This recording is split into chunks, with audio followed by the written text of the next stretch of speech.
Merci beaucoup. Eh bien, le thème de la table ronde a déjà été un petit peu abordé par la discussion entre Philippe et Cyril, bien sûr. C'était vraiment très intéressant. On voit qu'il est question de religion aussi, un petit peu dans leur discussion, donc de spiritualité. Je trouve ça très symptomatique que cette première table ronde, finalement, parle de spiritualité ici. Dans un contexte comme celui-ci, je pense que c'est relativement nouveau. Peut-être il y a quelques années, on n'aurait pas parlé de spiritualité comme ça, en ouverture en tout cas, d'un débat comme celui-ci. Alors écoutez, je vais vous présenter rapidement quand même nos intervenants. On a la chance d'avoir avec nous, donc en visioconférence, Madame Ella Gandhi, qui se trouve donc en Afrique du Sud.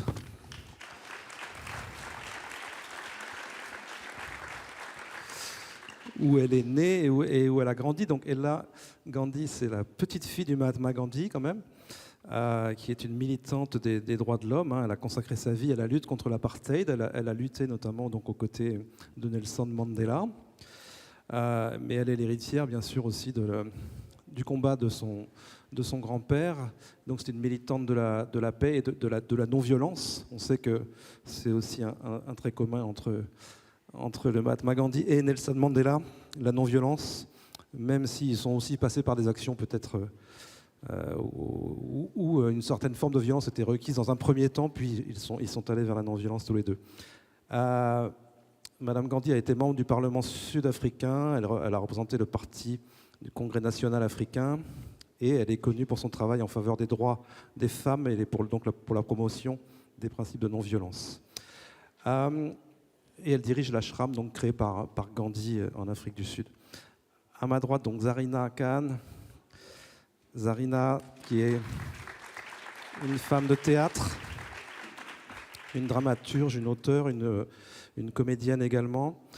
Et comme elles partagent elles ont ce point commun d'avoir eu des prix, d'avoir reçu des prix pour leur action en faveur de la paix. Zarina a été nommée au prix Nobel de la paix en 2005. Elle se distingue par une approche humaniste axée sur la paix, la justice sociale, le dialogue interculturel. Elle a été nommée experte pour la paix par l'UNESCO en 1995. Calixto Suarez, merci beaucoup d'être avec nous.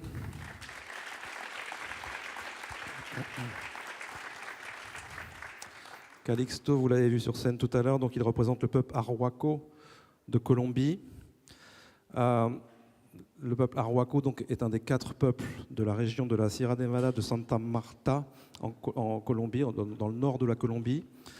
Le peuple peut-être le plus connu de cette région-là, ce sont les Kogi, les Kagaba ou les Kogi, qui sont un peuple frère pour les Arhuaco. Et donc Calixto représente en fait un porte-parole de ces peuples-là, même s'ils ne parlent pas exactement la même langue à la base. Ce sont des peuples frères, des peuples cousins. J'ai eu la chance de l'interviewer déjà à cette occasion, sur ce thème. Et donc il est porte-parole, il représente en fait les ethnies, les 4 ethnies de cette région-là. Il défend les droits de la terre. Et bien sûr, c'est également un militant, un combattant, comme disait Cyril, peut-être de la paix, même s'il y a un paradoxe dans cette terminologie. Voilà, pour ma part, je m'appelle Jocelyn Morisson, je suis rédacteur en chef de la revue Native, qui est une revue consacrée au peuple racine, au peuple autochtone. Et vous pouvez découvrir la revue où nous sommes présents au village des activistes. Nous avons un stand. Voilà, donc merci beaucoup.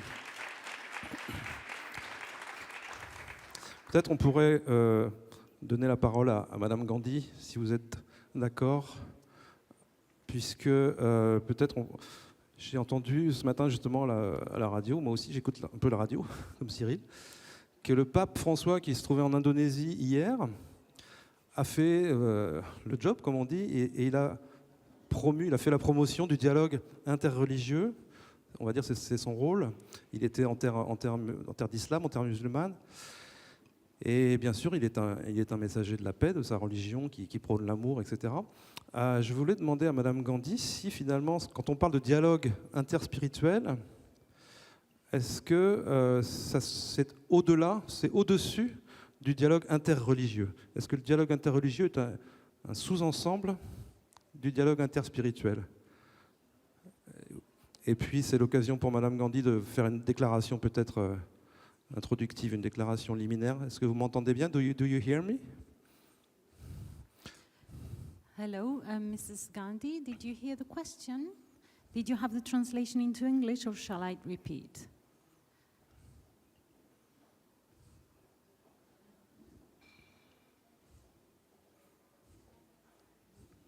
Just a minute, because your sound is not reaching Alors, us. OK. I think we can hear you now. OK. Please proceed.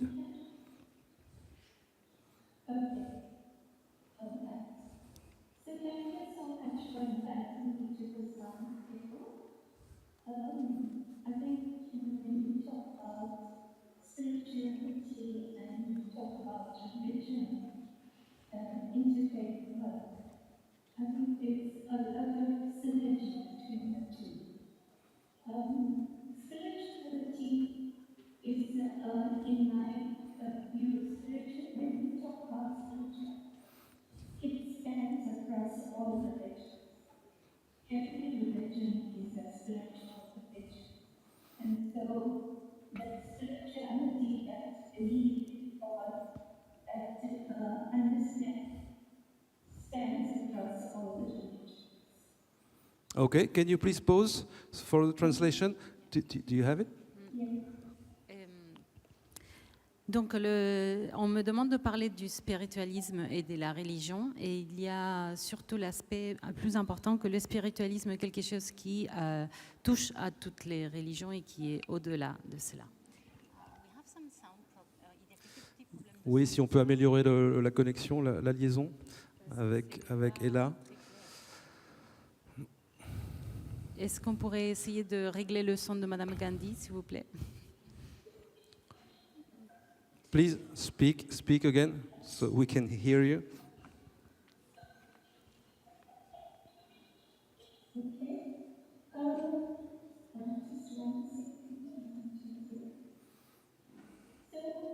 I think that spirituality, unlike religion, it's the belief in God, our prayers to God, and worship. That comprises spirituality, and it's the same for all religions. Every religion is spiritual. Donc en fait, la spiritualité est quelque chose qui est partagé par toutes les religions.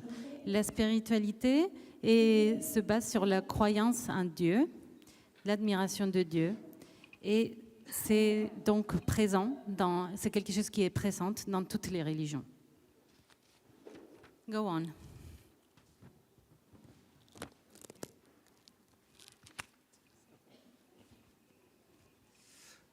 Yes, Mrs. Gandhi, please. Je crois que c'est... Là, il n'y a plus de connexion, je crois.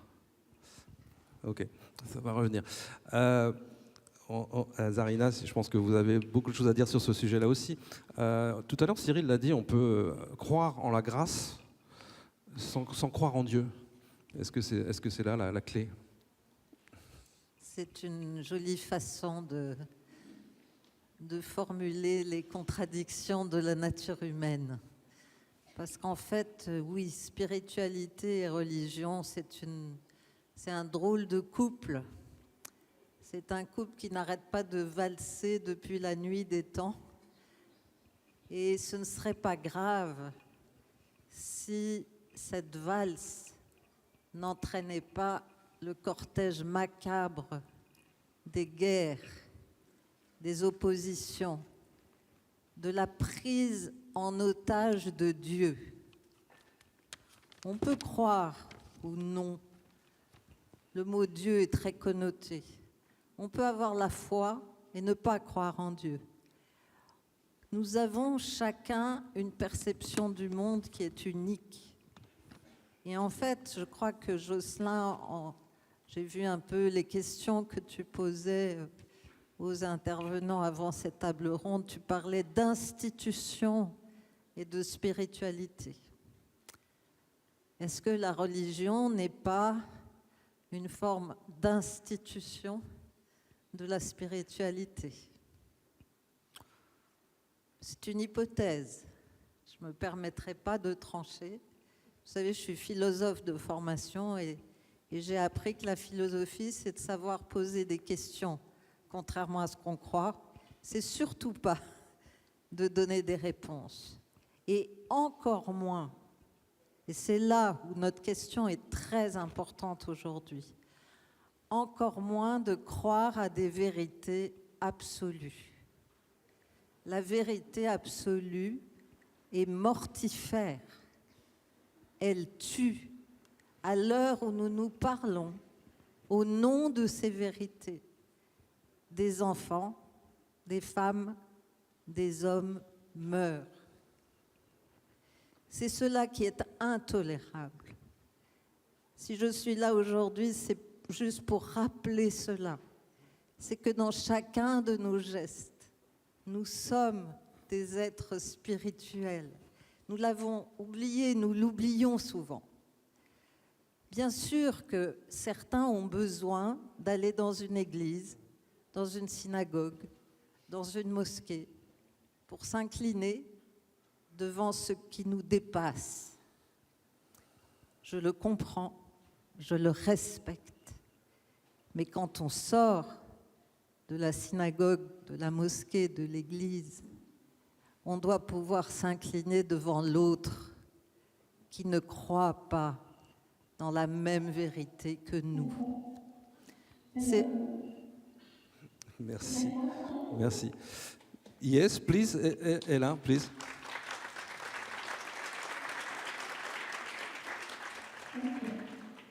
So, I was saying that religion, on the other hand, comprises of rituals, of,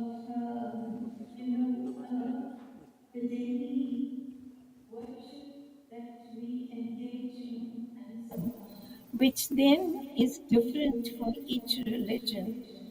So the rituals are not the same. Unlike spirituality, spirituality is the same. But the difference is with rituals. Okay? Donc, Now, comme if je we look disais, at our excuse me, let me translate into French and you're back in a minute. Donc, la spiritualité, comme je disais, est partagée par toutes les religions puisque c'est la vénération à Dieu et la croyance en Dieu, tandis que les religions sont différentes. C'est les rituels qui font les religions. Go ahead. Thank you, Ella. Would you have So, earphones? if we look at our scriptures like the Bible, the Quran, the Gita, and all the other scriptures of the different religions of the world, all of them talk about peace. Every single scripture, including the indigenous religious, understanding, it all talks about peace. There are messages of peace.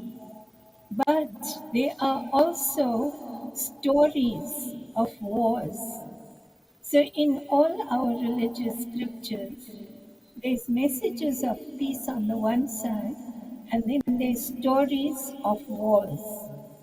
So many people interpret that as being the kind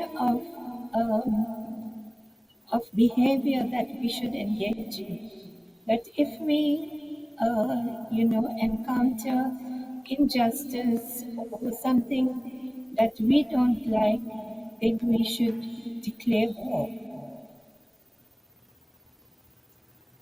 Et il faut nous rappeler que dans toutes les écritures des religions, que ce soit le Coran, la Bible, la Torah, dans tous ces textes des religieux et saints, nous trouvons des messages de paix. C'est le message principal que l'on retrouve dans tous les textes religieux. Néanmoins, nous avons d'un côté les messages sur la paix et en même temps des histoires de guerre qui sont rencontrées aussi dans ces textes. Cela veut dire que l'on doit trouver un modèle pour notre conduite dans ces textes religieux. Et la réaction souvent est de se dire que si l'on trouve un geste ou des choses qui ne nous plaisent pas, notre réaction sera la déclaration de la guerre. You can So some continue. of our texts, and I'll refer just to the Hindu text right now and some of the indigenous religions. Both of them, and I think it's in all the different scriptures, that we talk about our relationship, human relationship with nature, with our environment, with the universe, and with God.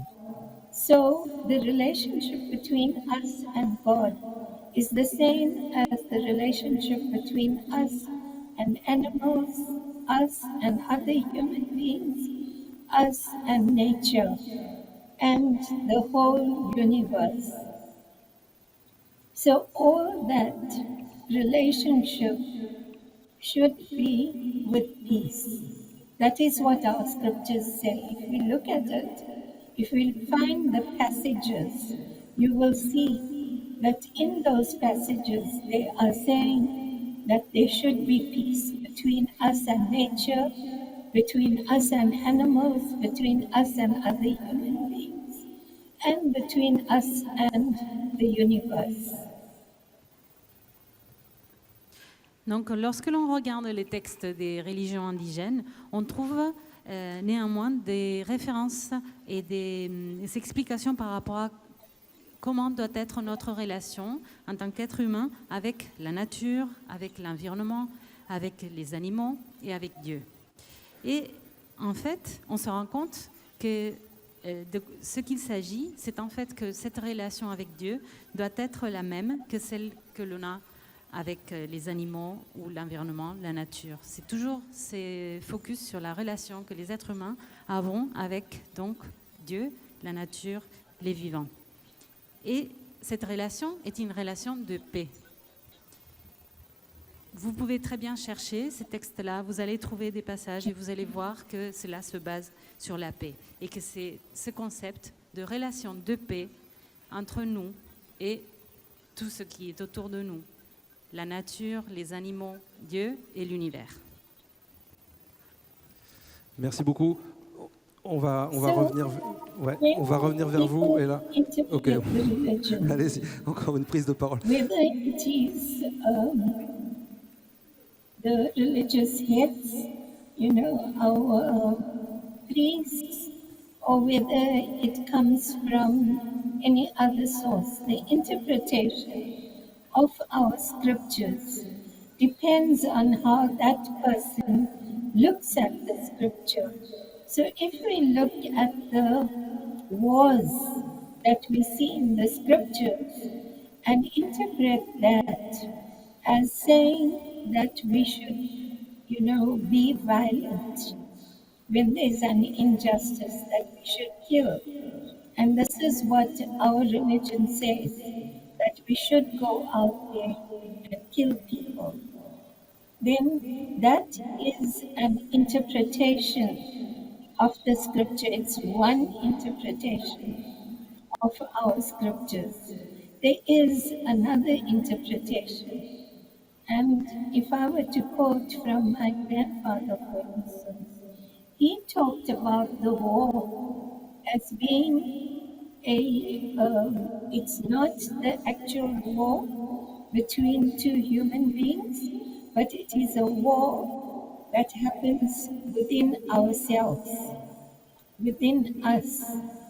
And that war is our five senses, sense of smell, sense of hearing, seeing, and so on, the five senses.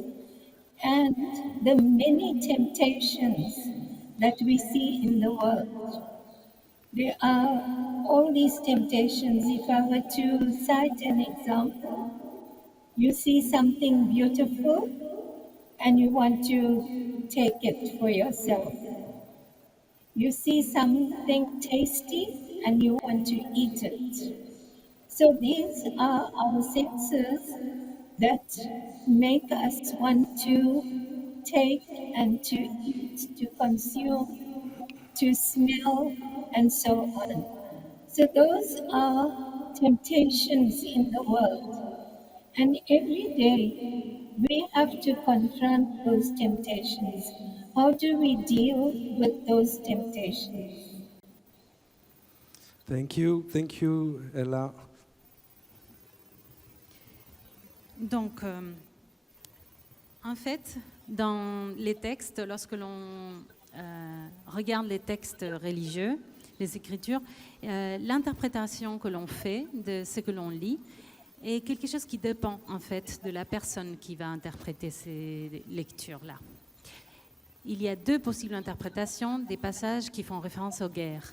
Il y a une interprétation qui est celle où l'on peut se dire que on nous dit qu'il faut faire la guerre et tuer ceux qui pensent de façon différente à nous. Il y a une deuxième interprétation de ces mêmes textes-là qui font référence à la guerre et qui est de penser qu'il ne s'agit pas d'une guerre entre personnes, mais d'une guerre qui se produit à l'intérieur, chez chacun de nous. Ce serait une guerre entre ce que l'on perçoit de l'extérieur, ce que l'on pourrait appeler des tentations. Donc, lorsque l'on voit quelque chose de beau ou quelque chose qui nous attire et que l'on voudrait prendre, et une autre partie de nous-mêmes qui doit nous faire résister, contrôler ces tentations-là. Et donc, c'est de cette façon-là qu'il faudrait interpréter ces textes sur la guerre. C'est une guerre interne pour qu'elle nous fasse contrôler nos tentations. Merci beaucoup. Faire la paix en soi, avant de la faire autour de soi. Avant de donner la parole à Calixto, je redonne la parole à la philosophe, parce que spiritualité, ça vient de spiritus, Oui, pneuma, le souffle. Je suis une amoureuse de l'étymologie, parce qu'en fait, je me suis rendu compte que les mots, c'est vraiment ce qui nous relie. Et le sens des mots, un peu comme le sens de notre vie, peut dévier, peut dériver. Le sens des mots peut entrer dans une errance et aller même à l'envers du sens de pourquoi il est né. Et donc j'essaye chaque fois de revoir l'histoire des mots comme nous avons une histoire. Les mots sont nés et puis tout à coup on leur a mis un chapeau, un suffixe, un préfixe, où on leur a coupé des pattes et leur sens évolue. Donc spiritualité, ça vient, alors récemment, on va dire il y a 2000 ans, de spiritus en latin, qui veut dire l'esprit. Sauf que l'esprit, en Occident en tout cas, c'est très proche de l'intellect, de la raison, et on s'éloigne, vous voyez, de ce que nous pensons être la spiritualité. Donc je suis allée un peu plus loin et puis je suis arrivée chez les Grecs, que j'aime par-dessus tout parce que Échille a quand même inventé le théâtre. Je lui rends hommage au passage. Et on arrive à pneuma, pneumatikos. Pneuma, vous entendez, ça suggère quand même poumon. Ah, ben là on s'éloigne de l'intellect. L'esprit, on l'a placé plutôt là, et tout à coup nous voilà descendus ici. Dans notre corps, quelque chose se passe. Nous sommes là, dans cet espace incroyable qui donne et enlève la vie. Le souffle, pneumatikos, le souffle qui fait que nous sommes ici dans cette salle, le souffle qui fait que l'humanité est née un jour et continue à naître, le souffle aussi qui fait que beaucoup ont rendu leur dernier souffle et ont disparu. Et là, si on revient au sens premier du mot spiritualité, nous sommes tous reliés dans une évidence simple, essentielle. Il n'y a plus de questions à se poser là, il n'y a plus de combat à mener, si le cœur de l'autre bat parce qu'il a un pneuma, comme nous avons un poumon. Vous entendez cette incroyable fraternité qu'il y a dans le mot spiritualité. On est dans la création. Le souffle, chaque fois que nous inspirons, nous créons la vie en nous. Chaque fois que nous expirons, nous faisons le choix suivant. Est-ce que nous continuons à inspirer après l'expiration ou est-ce que nous partons ? Nous sommes dans la question de la vie et de la mort à chaque instant où nous inspirons et où nous expirons. Si tout à coup nous avons cette conscience permanente que c'est peut-être la dernière phrase que je prononce avant de rendre mon dernier souffle, vous êtes peut-être la dernière de mes rencontres, mais vous êtes aussi la première des rencontres avec vous tous que je ne connais pas. Vous voyez, on est tout le temps dans naître et mourir. Et si on regarde la spiritualité dans ce sens premier, qui est dans le mot, je ne l'invente pas, ce n'est pas une interprétation. Mais merci à Ella d'avoir dit à quel point tout à l'heure l'interprétation de nos textes de foi est importante. Parce que c'est là qu'on prend le pouvoir. Alors que quand on inspire et qu'on expire, il n'y a plus de pouvoir.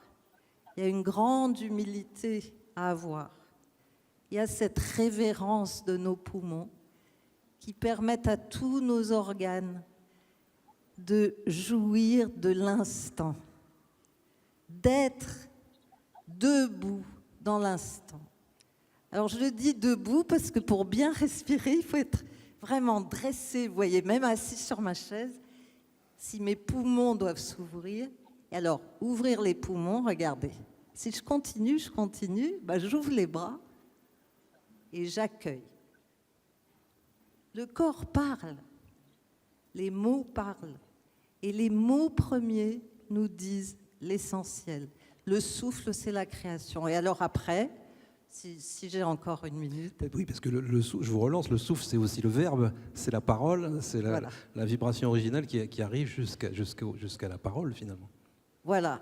Et là, puisqu'on est dans la création, dans le verbe, dans la parole, ben on est dans le sujet qui m'anime et qui m'a animé toute ma vie. C'est-à-dire après avoir vécu des tragédies qui sont celles des vérités absolues qui se contredisent. J'ai quand même assisté à l'âge de 3 ans à la tentative de lapidation de ma mère à Karachi, au Pakistan, parce qu'elle était chrétienne et que mon père était musulman.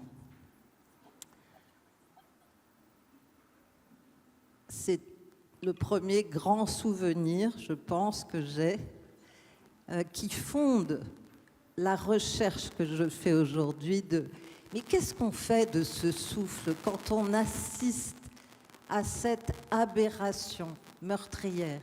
Qu'est-ce qu'on en fait du souffle? Eh bien, on donne la parole à la vie, en fait. Parce que devant la bêtise, devant la haine, devant la mort, il n'y a que le souffle de vie qui peut répondre. Et que pour que ce souffle de vie s'amplifie et que la parole prenne sens, il faut créer des outils. Et il y a un pays, moi qui viens de nombreux pays et qui n'ai jamais eu d'appartenance, il y a un pays où le souffle créateur est le même partout sur la planète. C'est l'art. C'est l'espace sacré. L'espace sacré. Et là, tout à l'heure, parlait du rituel de la religion. Eh bien, moi, je parle du rituel de l'espace sacré qui nous relie tous parce que nous allons pleurer ensemble, parce que nous allons rire ensemble, parce que à la fin d'un moment de cette communion incroyable, au-delà de toute religion, nous allons avoir envie de nous étreindre et de nous aimer. La sagesse d'aimer, c'est le titre de votre livre, le plus connu, c'est ça? La sagesse d'aimer, il faut être sage pour aimer, ou est-ce qu'on devient sage parce qu'on aime? Ah, là, vous me titillez. Mais moi, je veux bien juste répondre sur ce titre, puisque j'ai enseigné un peu la philosophie. Et donc, philosophie, ça veut dire l'amour de la sagesse. Et un jour, il y a une gamine de terminale qui, à la fin d'un cours, se prend la tête dans les mains. Et elle me dit, Madame Kahn, mais qu'est-ce que c'est vraiment la philosophie? Et j'allais lui répondre un peu bêtement, c'est l'amour de la sagesse. Et tout à coup, je me suis dit, mais elle va rien comprendre. Qu'est-ce que ça veut dire à 17 ans, l'amour de la sagesse? C'est abstrait, c'est creux, ça va pas du tout. Et donc, je l'ai regardée et je lui ai dit, c'est la sagesse d'aimer. Et là, ses yeux se sont allumés. Et ça, elle pouvait comprendre. Donc, j'inverse les termes du questionnement. Et il me paraît que c'est important, parce que là, on échappe à l'esprit, on rentre dans le corps, dans notre incarnation, dans le souffle créateur, et on peut se rencontrer et s'étreindre. Merci beaucoup.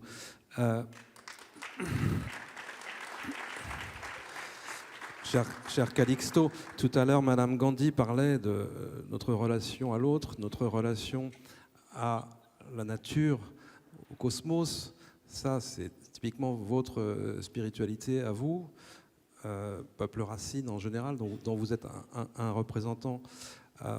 Et en plus, vous connaissez l'Inde, vous êtes allé en Inde, si je ne m'abuse.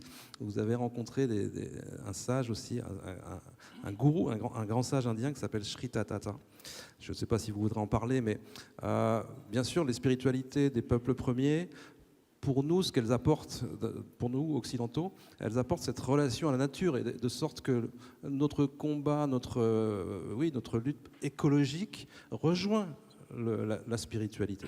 Et ça, c'est pas quelque chose qui fait partie, a priori, de nos religions. C'est ça que vous nous aidez à nouveau à retrouver, finalement.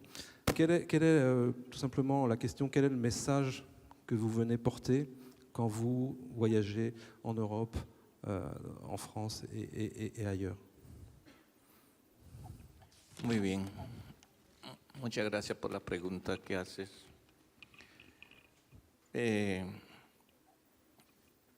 La espiritualidad para nosotros es un conjunto de la energía entre seres humanos y con el mundo de la naturaleza.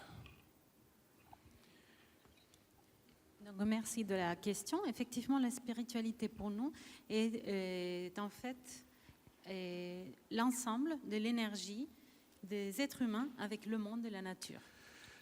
A ver, ahí no hay separación del malo, ni el bueno, ni arriba, ni abajo, ni oscuro, ni blanco, sino es un conjunto de las energías. Donc pour nous, il n'y a pas de séparation entre ce qui est en haut et ce qui est en bas, ce qui est bon, ce qui est mauvais, et ce qui est obscur, ou là où il y a de la lumière. Pues aquí nuestros ojos nos enseñan dos personas, hombres y mujeres, niños y niñas, nomás aquí en el público. Nos yeux, ici, en regardant le public, nous montrent que deux types de personnes, hommes, femmes, garçons, filles. Podríamos descifrar que hay 4 espíritus nomás. Peut-être 4 esprits, disons, en tout. Pero si vamos al fondo de cada persona, pues maneja un montón de espíritus en sus presencias. Mais si on va regarder au fond de chacune des personnes, on va retrouver plusieurs esprits au fond de cette présence physique. Y entonces, para resumir, la espiritualidad es bastante complejo. Il est donc assez difficile de résumer la spiritualité. Pero en resumen de la espiritualidad es la alegría para el pueblo arhuaco. L'alegría. Sí. Mais le résumé de la spiritualité est la joie pour le peuple arhuaco. Bien. Ahora, he estado en diferentes culturas muy interesante. J'ai visité plusieurs cultures très intéressantes. Por ejemplo, el cuerpo físico está hecho de muchos órganos diferentes. Et par exemple, on voit que le corps physique est composé de plusieurs organes différents. Y cada uno tiene sus propios funciones. Et chaque organe a ses propres fonctions. Así es la espiritualidad. Et la spiritualité, c'est ça. Y cada cultura tiene que mantener como estos órganos. Et chaque culture doit maintenir ces organes-là. No tiene que invadir uno al otro, sino así es. Il ne faut pas qu'il y ait de l'invasion de certains organes vers d'autres. Il faut que ce soit comme ça. Y entonces, para nosotros es importante que mantenga sus principios culturales, tradicionales y espiritualidad de las formas en el mundo. Donc pour nous, il est important que chacun garde ses propres principes et conserve ses propres principes culturels et de spiritualité. Porque la espiritualidad de cada cultura, la esencia es la vida. Parce que la spiritualité de chaque culture, cette essence-là est la vie, La vida, para que estos funciones. pour que tout puisse fonctionner.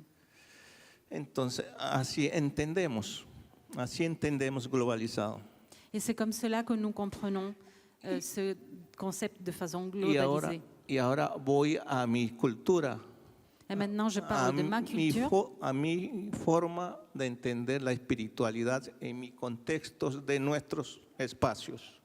et je peux parler de comment nous comprenons la spiritualité dans mon contexte à moi par rapport aux espaces. ¿Por qué se mantienen estos valores de origen? Nos hacemos preguntas siempre. Donc on se pose toujours des questions et on se demande pourquoi est-ce que l'on conserve ces valeurs d'origine. Entonces la respuesta es saber de dónde vengo, dónde estoy y dónde voy. Et la réponse est de savoir d'où je viens, où je suis et où je vais. Entonces siempre entender de que todo lo que vemos de la naturaleza, incluyendo todo lo que es de la naturaleza, antes eran como ser humanos como nosotros. Donc il faut toujours comprendre que ce que l'on voit autour de nous, lorsque l'on regarde autour, tout ce que l'on voit dans la nature, tout ce qui fait partie de la nature, avant c'était comme nous, êtres humains. Y entonces nosotros somos como un conjunto de la naturaleza en un solo humano. Et donc nous sommes ensemble avec la nature, on fait un ensemble avec la nature dans un seul humain. Por eso no perdemos esa esencia de la trans, por eso estamos en contactos con la naturaleza, porque somos ellas. Et c'est pour cela qu'on ne perd pas ce contact avec la nature, ce contact avec le passé, parce que nous sommes la nature. Y esa es nuestra forma de entender la espiritualidad. Et c'est comme cela que nous comprenons la spiritualité. Para estarnos en paz con nosotros mismos y también estar en paz con los demás. Pour être en paix avec nous-mêmes d'abord et aussi un peu avec les autres. Entonces, y esos incluyendo, y desde ahí pues pensamos que tenemos una responsabilidad. Et partant de ceci, nous pensons que nous avons une responsabilité. De cuidar. Prendre soin. De cuidar a nosotros y también la humanidad y la vida enteras del planeta. Es el pensamiento de los pueblos indígenas donde represento. Donc la pensée des peuples indigènes que je représente explique donc que nous avons cette responsabilité de prendre soin de nous, de prendre soin de l'humanité et de toute la vie, de tout ce qui est vivant dans la planète. Entonces, para mantener esto ya en las vidas de vivencia El diario vivir es el diálogo, enseñar, educar. Et donc, il faut apprendre cela. Et donc, cela veut dire que vivre se fait à travers le dialogue, en parlant aux autres, pour leur apprendre cela. ¿Por qué? Porque ese es el camino real de la paz, el diálogo. Puisque le chemin réel pour la paix est le dialogue. Así lo entendemos la espiritualidad y la paz, con uno y con la naturaleza. Et c'est comme cela que nous entendons la paix, la spiritualité, avec nous-mêmes et avec la nature.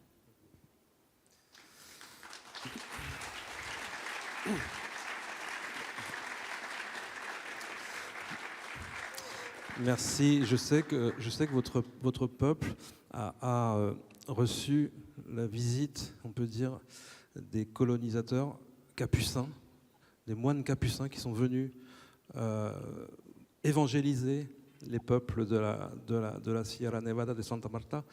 Quelle trace est-ce que cette présence a laissé? Est-ce que ça a été difficile pour votre peuple de retrouver sa propre spiritualité une fois qu'ils sont partis? Esa historia es bastante larga, pero voy a reducir un poco. Nos enseñó muchas cosas. ¿Por qué? Porque cuando uno no sale de su hábitat, nos falta conocer muchas cosas a través visual y también a escuchar a los demás. Y eso nos llevó cosas buenas y también cosas malas, porque quería imponer, ese era el malo, pero nos enseñó muchísimas cosas. Donc c'est une histoire très longue, mais je vais faire court. Et de façon résumée, on peut dire qu'ils nous ont appris beaucoup de choses. Puisque lorsque l'on est restreint dans son propre habitat et qu'on ne sort pas de chez soi, il y a beaucoup de choses encore à apprendre, visuellement et aussi en écoutant les autres. Donc ils nous ont beaucoup appris, ils nous ont amené des bonnes choses et des mauvaises choses aussi. Le côté mauvais, c'était qu'ils voulaient imposer leur façon à nous. Y ahora,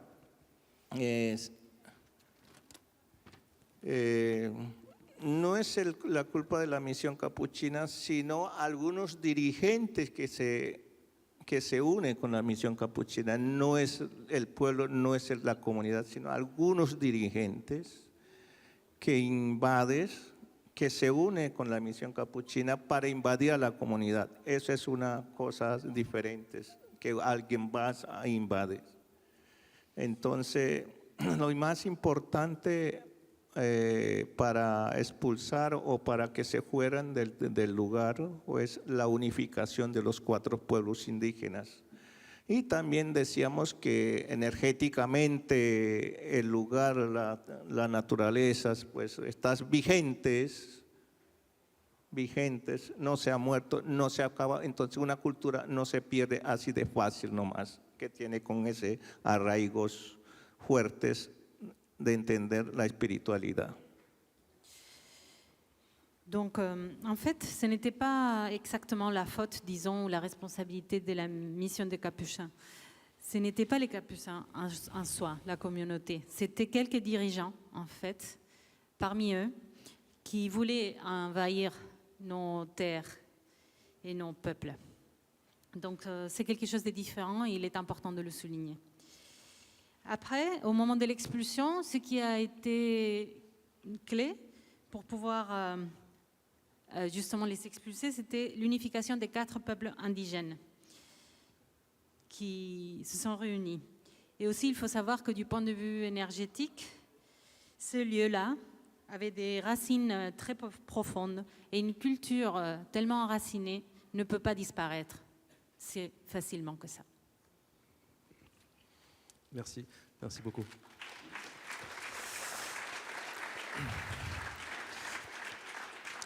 On va refaire encore un tour de table, peut-être avant de donner la parole à la salle.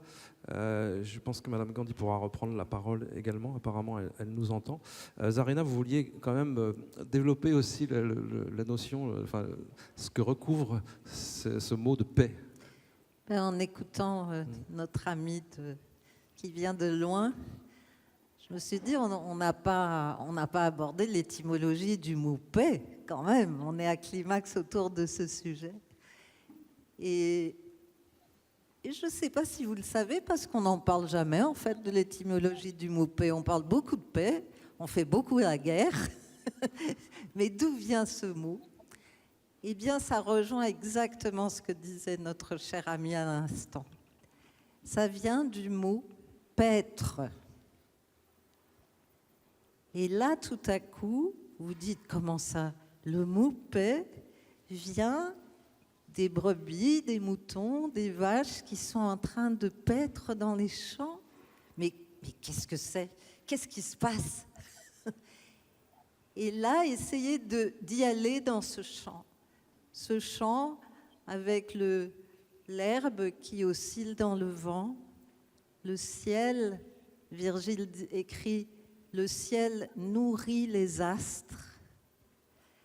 La terre se repose avec ses magnifiques vers de terre et leur puissance infinie et humble qui est d'aérer la terre, de lui donner le souffle nécessaire pour faire grandir ce qui nous permet de grandir.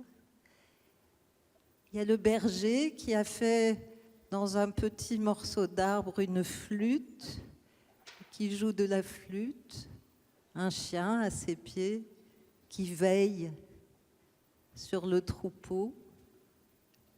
La paix, c'est cela. C'est cette harmonie totale, globale, où effectivement il n'y a plus ni haut, ni bas, ni terre, ni ciel, où l'être humain est juste là posé comme trait d'union entre tout ce qui est, parce qu'il a la conscience de vivre cette harmonie totalement, mais comme le chien à ses pieds, comme le vent dans les arbres. Tout est conscience de l'harmonie. Et tout est conscience de la destruction lorsque l'harmonie se brise, lorsque tout à coup on tire dans le troupeau à balles réelles, parce que c'est le troupeau d'un autre et qu'on voudrait le posséder. Il suffit de bien peu de choses pour que l'harmonie se brise. Mais ce qui est à retenir dans le mot paix, c'est qu'elle est là. Elle est. Quoi qu'il arrive, il y aura toujours des herbes qui oscilleront dans le vent. Toujours. Toujours il y aura des nuages qui danseront dans le ciel et créeront des formes extraordinaires. Et chaque fois que nous sommes dans la tristesse, dans le désespoir, c'est vraiment ça qui permet de se relever. Parce que l'harmonie est, au sens philosophique, c'est-à-dire au sens du souffle qui ne disparaît pas. Et peut-être que ça, c'est la colonne vertébrale de la spiritualité. C'est cette paix-là, cette paix qui est autour de nous, qui nous enveloppe et qui nous apprend à être, voilà, dans ce chant. Ce chant, c'est H-A-M-P, et ce chant aussi de Incantare, de l'enchantement, le chant intérieur qui nous anime, qui nous donne souffle et nous permet d'écouter ce qui est.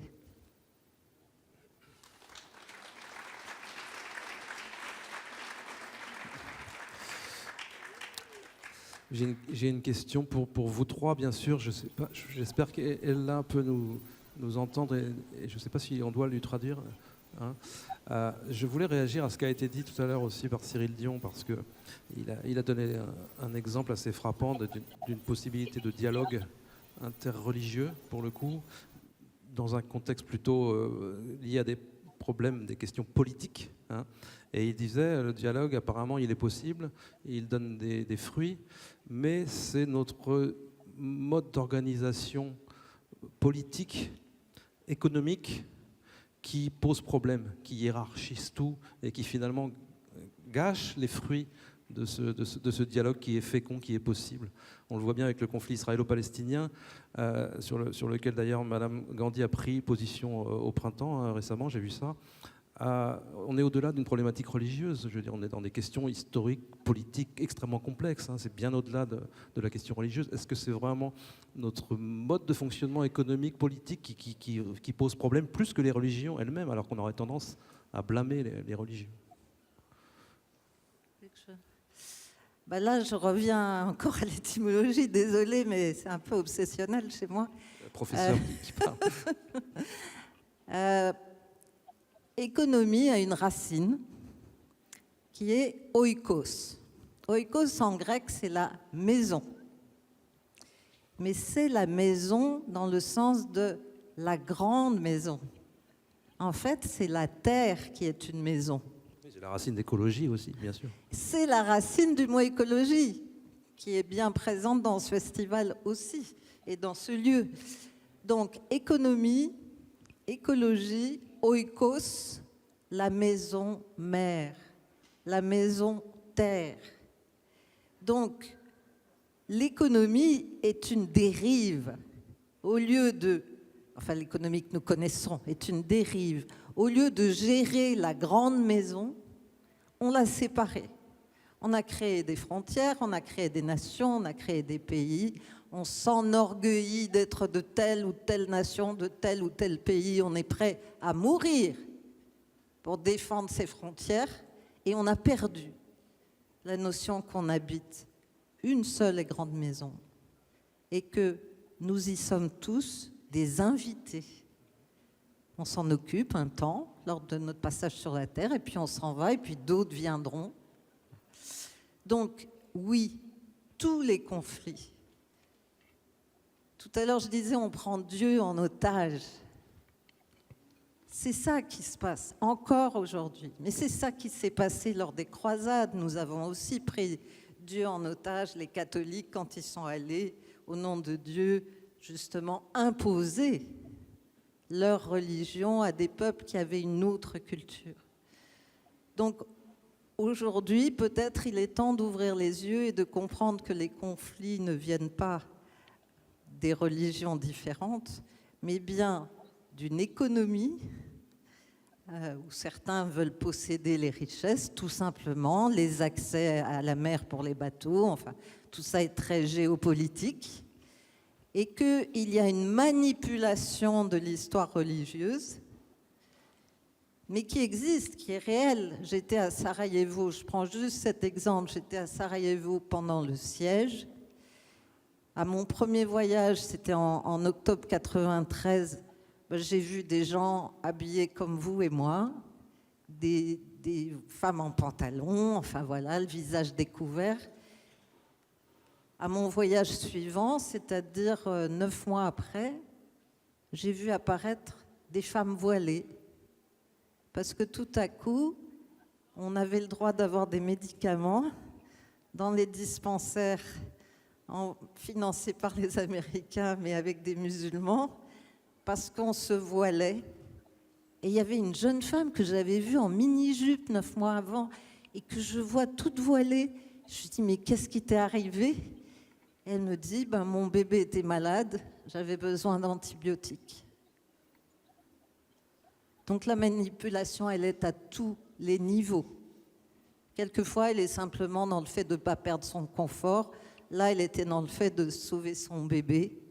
Eh bien, elle est entrée dans cette religion et dans ce dogme qu'elle ne supportait pourtant pas, parce qu'il nous sépare. On a le droit de porter le voile, j'ai rien contre, mais on n'a pas le droit de l'imposer à quelqu'un. Encore une fois, comme l'a dit tout à l'heure Calixto. Donc, conflit, oui, nous sommes dans les conflits jusqu'au cou en ce moment. Moi, je suis née aussi dans un pays de conflit, et là, le sait, entre l'Inde et le Pakistan, je suis née quand même dans un pays qui est toujours en grande violence, alors que certains musulmans avaient dit on va faire naître le Pakistan, ça veut dire le pays des purs, pour pouvoir prier tranquillement. voyez? Mais en fait, la géopolitique, c'est pas la religion, encore une fois. La géopolitique, les Anglais, en partant, ont dit on va séparer le pays en deux, on va mettre 1700 km de trous au milieu, on va déplacer des millions de personnes avec des millions de morts pendant ces déplacements. Voilà, donc on est dans un éternel recommencement. Et je pense qu'effectivement, si on revient à la sagesse dont on parlait tout à l'heure et là, de ce rituel, de comprendre que ce ne sont que des rituels et c'est pas du tout méprisant.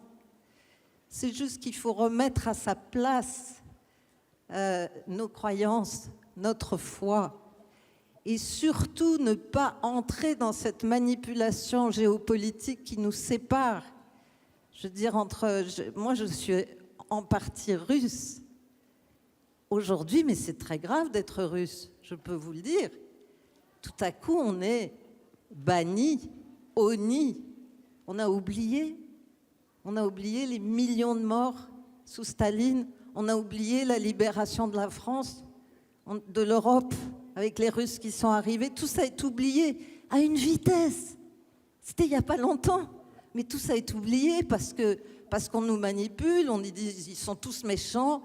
Ils sont en train de mourir, comme les Ukrainiens sont en train de mourir. Ils sont en train de mourir. Ils sont en train de vivre de nouveau la famine. Je veux dire, voilà, regardons les choses avec le souffle premier. Il n'y a pas effectivement de bons et de méchants, de gentils et de haineux. Il y a des êtres qui essayent de respirer sur Terre. Et beaucoup meurent pour se déplacer, pour essayer de trouver un endroit où pouvoir respirer. Et tous les jours, nous entendons parler de ces morts. Et tous les jours, on nous dit, on va renforcer nos frontières. Voilà ce que dit l'économie. Elle a perdu son sens de oikos. Je ne dis pas que si j'étais président, je saurais résoudre cette question. Jamais je n'aurais cette prétention. Mais peut-être que si on revient aux basiques, aux fondamentaux, voilà, au fait que nous sommes tous sur cette terre et que nous avons tous droit au respect, à cette nourriture, pas seulement terrestre, mais aussi spirituelle. Quand j'étais à Sarajevo, je suis arrivée la première fois, j'avais pris beaucoup de riz, de café, vous savez, une sorte de truc comme ça, on se dit non, rien. Donc je portais un sac qui pesait plus que moi, je ne sais même pas comment j'ai réussi à arriver. Et puis en fait, ça a disparu très vite parce que 60 kilos de café et de riz, ça disparaît en une fraction de seconde quand les gens ont faim. Et par contre, j'ai créé un espace pour le souffle, avec des adolescents qui sont venus écrire, qui sont venus jouer, qui se sont tenus tout à coup debout, alors qu'ils avaient tous perdu un père, une mère, un frère. Ils se sont tenus debout dans cet espace qui est devenu sacré pour dire du cœur de la guerre, du cœur de leur malheur, ce qu'est la paix. À tous nos jeunes, ils écrivaient pour nous en disant nous, ça y est, on a perdu. Mais ce qu'on peut faire encore, puisqu'on a encore du souffle, c'est écrire pour les autres, leur dire que la paix, c'est important, que le champ où paissent les bêtes, il faut le préserver, qu'il faut écouter le vent et pas se laisser emporter par les aberrations qu'on entend à la télévision. Et donc, ils ont écrit ce petit dictionnaire de la vie, on l'a écrit, on l'a monté, on l'a joué. On avait 4 jours. 4 jours pour se rencontrer, écrire, monter, jouer. Ils n'avaient jamais écrit, ils n'avaient jamais joué. Et tout à coup, le souffle était là. Et le temps a disparu. Parce que le temps, c'est complètement une invention de l'homme aussi. Quand on dit « j'ai pas le temps », c'est bien pratique de dire « j'ai pas le temps ». Comme ça, on est déresponsabilisé. Là, on a pris le temps. On a pris le temps du souffle. Et le 5e jour, dans cette ville de guerre, avec des bombardements, le 5 octobre 93, des bombardements énormes, eh bien, le public s'est déplacé. Je ne sais pas comment ils ont su, mais on a joué dans 3 endroits différents. Mais évidemment, il n'y a pas de communication, il n'y a rien, il n'y a pas d'électricité, il n'y a pas de... Eh bien, le public était là, et ils étaient debout, et ils pleuraient, ils riaient de voir leurs jeunes rire et pleurer sur scène. Et la vie était là, et l'ennemi, il avait beau bombarder, envoyer toutes ses balles, le souffle était entier. Et le dictionnaire de la vie a fait le tour de la terre, parce que tout le monde a voulu le lire. Et c'est comme ça que se construisent les passerelles invisibles entre les êtres.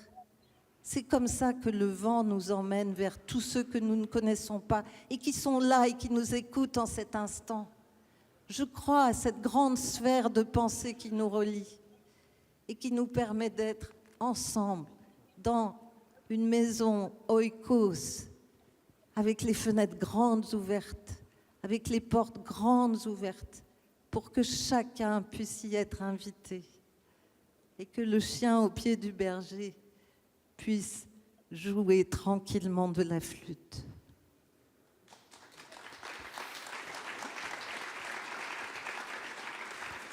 Le monde est un théâtre, non? C'était ça, quelque chose comme ça que disait Shakespeare. Shakespeare disait « Le monde est un théâtre » et les jeunes de Sarajevo ont écrit quelque chose que je trouve assez extraordinaire sur la définition du théâtre, parce que le dictionnaire de la vie, comme vous comprenez, c'est une série de définitions pour une extraterrestre qui vient sur Terre pour comprendre l'humain, la pauvre, elle a du mal. Et pour théâtre, ils ont écrit « Dans la vie, on joue, on porte des masques. Au théâtre, c'est le seul espace où on arrête de jouer, où on peut être soi en toute liberté. » Chère Ella Gandhi, si vous m'entendez, j'aimerais vous entendre là-dessus. Vous avez lutté contre l'apartheid. Comment faire pour que la spiritualité insuffle l'esprit de paix dans l'organisation sociétale, politique, économique, et que justement ces modes d'organisation n'imposent pas une grille de lecture dogmatique. Peut-être ma question un peu complexe. Je ne sais pas si vous pouvez réagir aussi à ce qui vient d'être dit. Hello, Mrs. Gandhi. Did you hear the question, or shall I translate for you? So apartheid was about keeping the different race groups separate, but it was also about having resources. You know, the way South Africa was divided, if you just take the land issue, almost, 3/4 and more of the land was in the hands of about 20% of the population, was 80% of the population was relegated to about 13% of the land. So 80% of the people had the small piece of land where they had to live, and 20% of the people had this large piece of land where they could live. Now that is the question of resources. It goes from land to money to all the mineral wealth, and all that was in the hands of 20% of the population. And that is what caused the problem. It wasn't just the fact that there was racial discrimination. So in the same way, we have religions. They use religion as a means of causing division. But in the end, it's the access to resources. That is what hurts the people and causes the violence. Merci. The resources, je crois, l'accès aux ressources, hein, c'est ça? Oui, effectivement, avec l'apartheid, on avait une séparation, mais ce n'était pas uniquement une question de séparation et surtout ce n'était pas au fond la question uniquement de la séparation. C'était surtout une question d'accès aux ressources. Pour que vous compreniez, environ 3/4 des terres appartenaient à 20% de la population. Et cela veut dire que, donc en Afrique du Sud, 80% de la population devait vivre dans environ 13% des terres. Et cela n'était pas limité aux terres, c'était aussi le cas de l'argent et de n'importe quelle autre ressource que l'on puisse avoir, des aliments, de l'accès à la santé, de tout. Et donc voilà, c'est en fait ceci la cause du problème. Ce n'était pas uniquement une discrimination raciale, c'était surtout l'accès aux ressources. Après, il est aussi vrai que les régions ont été utilisées en tant que moyen de division.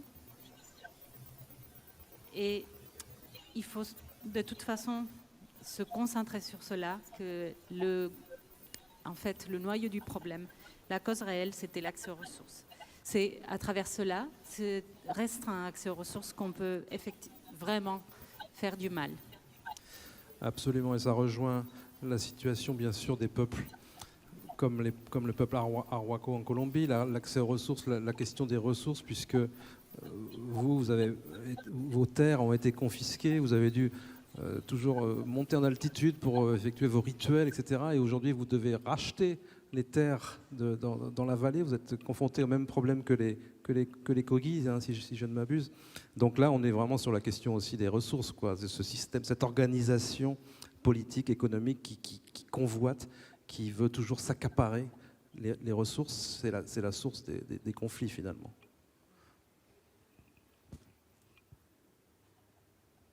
Bien, yo creo que en todos los pueblos de origen o pueblos indígenas tienen ese problema, esas situaciones. Nosotros no hablamos del conflictos. Para evitar el conflicto yo creo que son inevitables porque conflictos siempre existen en diferentes escalas. Pequeñitas, un poquito más grandes y otros más grandes. Y lo que tratamos es no llevar a la violencia. Entonces, en la situación o problema de las tierras es que la gente que invade o que quiere tener muchas tierras, pues que entienda con el tiempo que nosotros no estamos por estar, sino estamos para hacer algo, conservar algo, para que la humanidad entiendas por qué estamos ahí. Entonces, ese es de la manera que entendemos. Effectivement, en fait, les peuples d'origine ou les peuples indigènes, nous avons tous ce même problème. Mais en fait, nous, on ne parle pas de conflit. On ne dit pas qu'on voudrait éviter le conflit puisque l'on considère que c'est quelque chose d'inévitable. Le conflit existe à plusieurs échelles. C'est quelque chose qui est là. Ça peut être petit ou grand. Mais en tout cas, ce que nous essayons d'éviter, c'est toujours la violence. Le conflit est là, mais la violence, on peut l'éviter. Les terres, le problème que nous avons là, c'est lorsqu'il y a des personnes qui veulent envahir les terres, nous, on leur explique, on essaye de faire en sorte qu'ils comprennent que nous ne sommes pas sur ces terres-là simplement pour l'existence, simplement pour y être. C'est parce que nous voulons préserver ces terres-là. Nous voulons préserver ceci pour l'humanité et nous voulons aussi que l'humanité comprenne la raison pour laquelle nous sommes là. Sí, la pregunta que me hacía anteriormente de la misión capuchina que nos invadió en territorios arhuaco, de esa manera llevamos el proceso para que ellos entendieran a través de diálogos y también a través de no llevar el conflicto a la violencia, para que ellos entendieran por qué estábamos ahí. Entonces eso es lo que tratamos de sobrellevar desde La Paz. Y entonces ahora en los territorios indígenas en la Sierra Nevada pues estás en riesgo, en peligros un poco más preocupante porque como los mayores, los sabios hablan que ese es como el corazón de las tierras y si en la Sierra Nevada donde hago partes pues se reduce el agua, se reduce o hay una explotación de mineras, de todas las minas, pues puede desequilibrar el planeta. Entonces, en ese sentido, pues es una preocupación. Y por otro lado, tampoco no tenemos un espacio como el cuerpo físico de una cultura no está bajo control de nosotros. Entonces, también es preocupante lo que tú hacías la pregunta. Aussi, je voudrais dire que par rapport à la question que vous m'avez posée tout à l'heure sur les Capucins, en fait, c'est justement ce processus de dialogue que nous avons entrepris avec eux pour qu'ils comprennent, pour essayer d'expliquer jusqu'à ce qu'ils comprennent la raison pour laquelle nous sommes là. Nous avons évité d'amener le conflit jusqu'à la violence. On ne voulait pas qu'il y ait de la violence. Et donc, c'est toujours à travers la paix qu'on a développé ce processus de communication et de dialogue pour faire comprendre. À l'heure actuelle, néanmoins, je voudrais souligner que les terres indigènes de Sierra Nevada se trouvent dans ces situations très difficiles. Nous sommes très préoccupés. Il y a un risque grave puisque il y a une réduction dans les ressources en eau, une exploitation des mines qui ne fait que s'aggraver. Et les sages dans nos peuples nous disent que la Sierra Nevada est le cœur de la terre. Donc on s'inquiète puisque cette exploitation extrême pourrait amener à déséquilibrer la Terre, la planète entière. Et il y a ça, et puis aussi le fait que la culture, en tant qu'espace qui n'est pas uniquement physique, est quelque chose que l'on ne peut pas contrôler. Et donc il peut aussi avoir des risques pour notre culture. Alors sachez que vous pouvez aider le peuple arhuaco et les peuples de la région, de la Sierra Nevada, puisqu'il y a une association qui est présente juste à côté justement du stand de Native au village des activistes, juste à côté à l'entrée là-bas du village des activistes, il y a une association qui aide ces peuples à regagner leurs terres, à retrouver leur autonomie, etc. Alors on prend quand même quelques minutes pour vous donner la parole. On a encore une dizaine de minutes. Je ne sais pas s'il y a un micro qui circule ou pas. Nathalie, donc n'hésitez pas si vous voulez poser une question, faire un commentaire bref. On prend encore un petit peu de temps. Merci. Donc à travers, on m'entend ? À travers ces trois sagesses-là qu'on peut observer, merci beaucoup déjà. Et en fait, j'avais une question par rapport à, je vais parler de la France puisqu'on est ici en France, à un gouvernement qui est incompétent. Donc on pourrait dire qu'il manque de spiritualité, d'ouverture. Il n'y a pas de gouvernement pour l'instant. On ne sait pas encore s'il est incompétent. Oui, bref, peu importe. Par exemple, la vision de, pardon, j'ai perdu son nom. Calixto, merci. Quelle vision il pourrait nous apporter, ou Madame Gandhi aussi, et vous aussi, pour aider en fait à trouver des solutions? Est-ce que le peuple doit reprendre le pouvoir? Voilà. Comment, en fait, voilà. C'est une question sur le mode d'organisation démocratique idéal, c'est ça hein?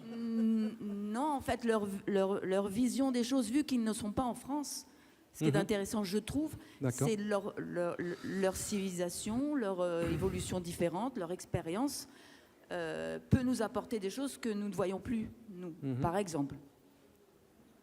Est-ce qu'il faut instituer un conseil des sages, par exemple? Calixto, qu'est-ce que vous en pensez? Vous pensez que la France a besoin d'un conseil des sages pour avoir des suggestions en matière qui viennent de la spiritualité pour notre organisation politique et économique?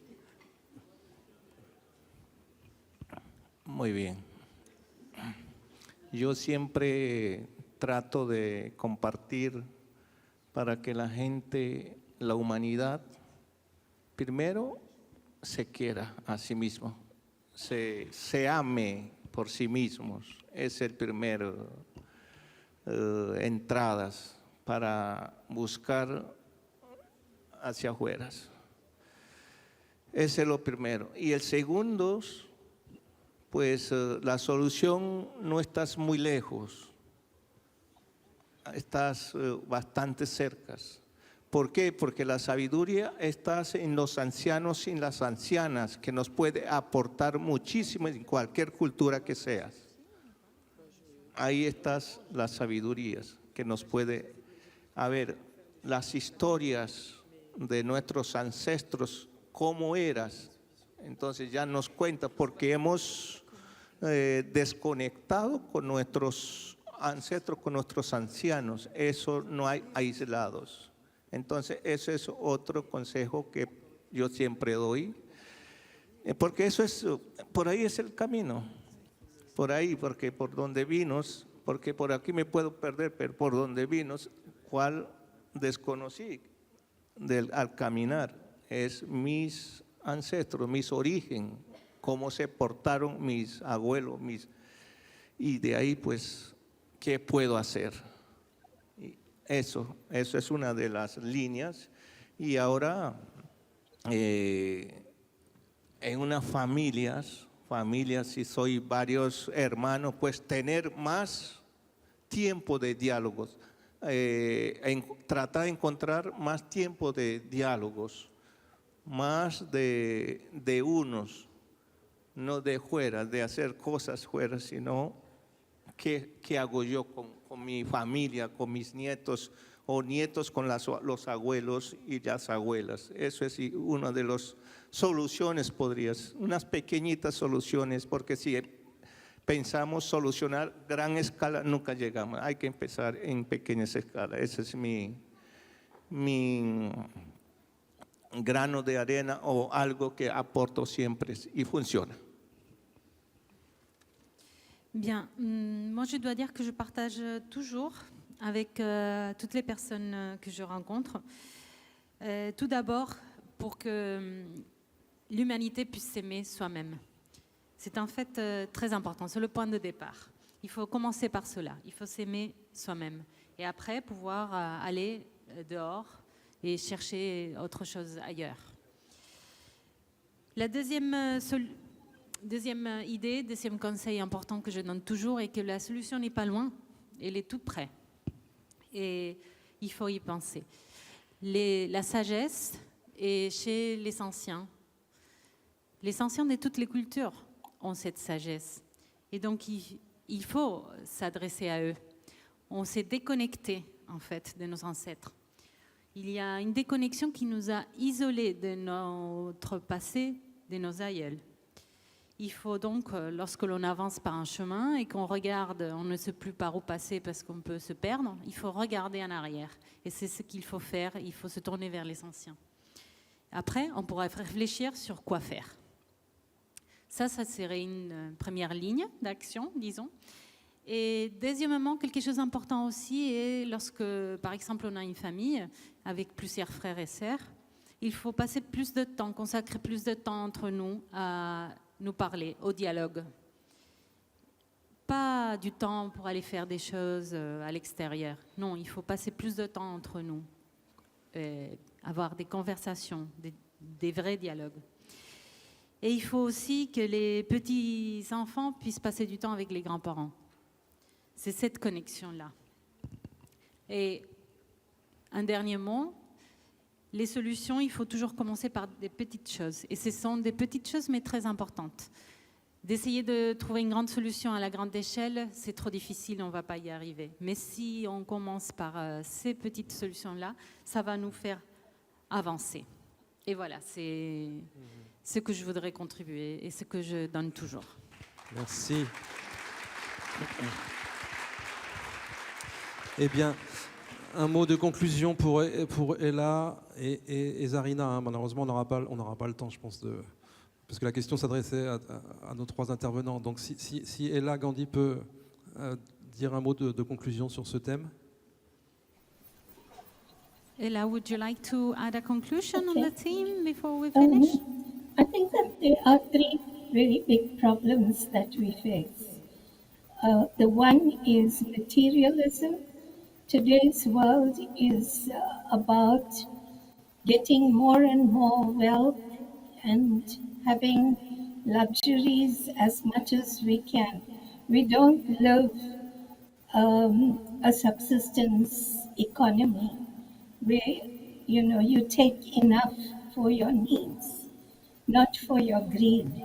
This is what Gandhiji said, that there is sufficient in the world to meet all the people's need, but not anyone's greed. Now, this is what is causing a problem in our world.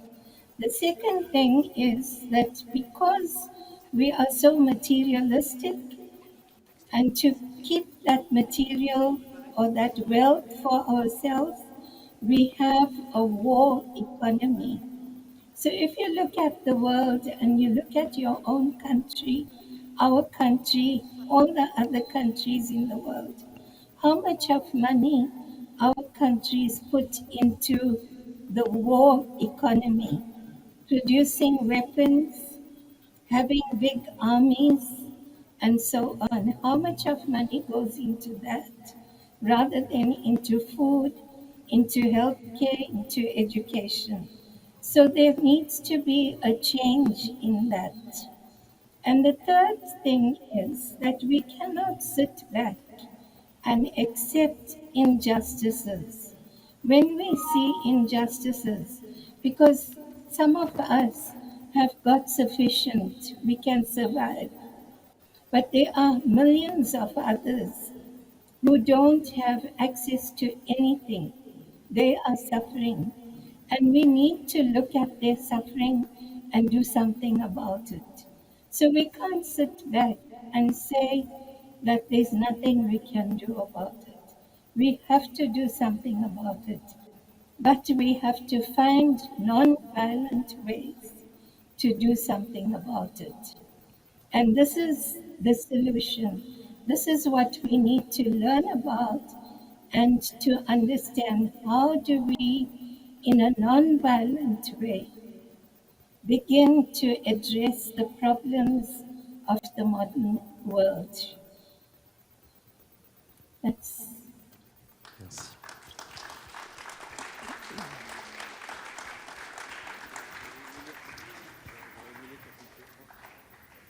Donc, ce sont trois idées que je voudrais partager avec vous. Tout d'abord, que le matérialisme est la cause des problèmes que nous avons dans cette planète. Cette idée de toujours avoir plus, on veut toujours plus. Plus, et si luxueux, mieux. Donc, il faudrait pratiquer en fait une économie de subsistance, puisque la planète fournit assez pour couvrir les besoins de tout le monde, mais non pas l'avarie de tout le monde. C'est ça la cause du problème. Deuxièmement, justement à cause de ce matérialisme-là, nous avons une économie de guerre qui est pratiquée par nos pays. Si nous regardons à notre propre pays et aux pays autour de nous, nous voyons que ces gouvernements-là investissent des quantités énormes dans la guerre, dans cette économie de guerre, pour produire des armes, pour avoir des armées. Et au lieu d'investir ces quantités-là dans la santé, l'éducation, etc. Et c'est quelque chose qu'il faut changer. C'est un changement nécessaire.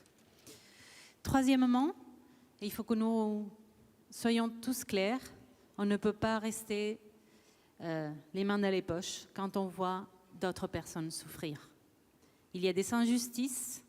On voit les injustices, on ne peut pas rester à ne rien faire. On ne peut pas se dire on n'est pas capable, on ne pourra pas, on ne changera rien. Il faut réagir. Il faut trouver des manières non violentes de le faire. Et il faut que l'on puisse apprendre à trouver une solution. Comment trouver des solutions pour les problèmes du monde moderne et toujours des manières non violentes.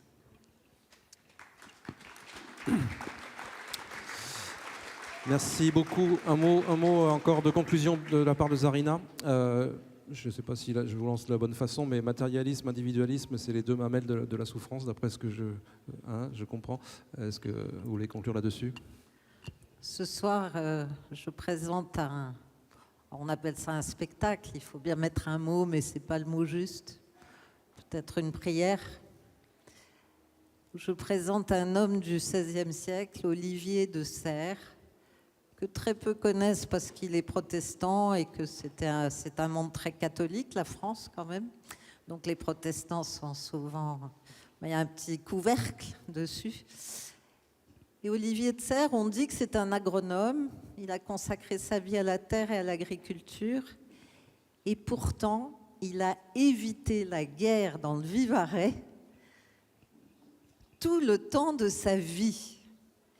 C'est-à-dire que j'ai envie de finir là-dessus, la puissance d'un seul homme, c'est-à-dire votre puissance à chacun, peut éviter la guerre. Olivier de Serres l'a fait, donc c'est possible. J'ai envie de finir comme a dit Calixto aussi, il disait il faut s'aimer soi-même. Moi je dis il faut se souvenir, oui, en plein amour, qu'on a une puissance extraordinaire. Et pensez à Socrate, pensez à Échille, pensez à la puissance du verbe qui demeure quand nous serons tous morts. Ce que nous disons ici sera en train d'arriver aux étoiles. Nos mots demeurent, c'est notre demeure. Et c'est une demeure d'une puissance bien plus grande que ce matérialisme, ce racisme. Et la Gandhi, je vous embrasse du fond du cœur parce que vous dites des choses simples, claires et tellement justes. Et je suis très émue de vous rencontrer alors que nous sommes à des kilomètres. Vous voyez, tout est possible. Et c'est dans ce domaine des possibles que notre puissance doit s'exprimer. Donc en sortant d'ici, voilà, réfléchissez à ce que vous pouvez faire, vous, dans votre domaine, dans votre famille, dans votre entourage. Et fâchez-vous avec les amis qui n'en sont pas. Parce que vous perdez du temps et de l'énergie et que votre puissance doit rayonner à sa juste place. Merci. Merci infiniment à vous trois. Merci beaucoup. Et très bon festival à tous. Merci.